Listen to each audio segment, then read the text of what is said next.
pivot table and select refresh. Drop the quantity measure, then re-add it. Now it has become the sum measurement instead of the count measurement.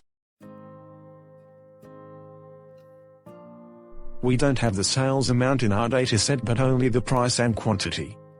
Let's go to the Pivot tab, then go to the Pivot Table Analyze from the top section, and click on the fields Items and Sets.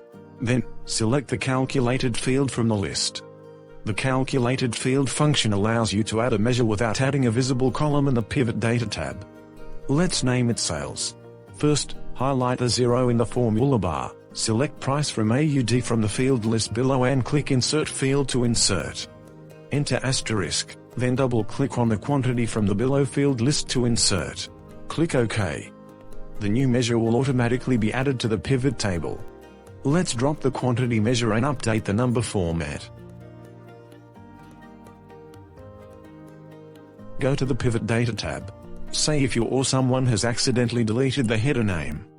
Go to the Pivot tab, and try to refresh the pivot table. You will get an error message due to the header name being deleted. Thank you for watching, and I hope you find this video helpful. Please don't forget to click like if you liked the video.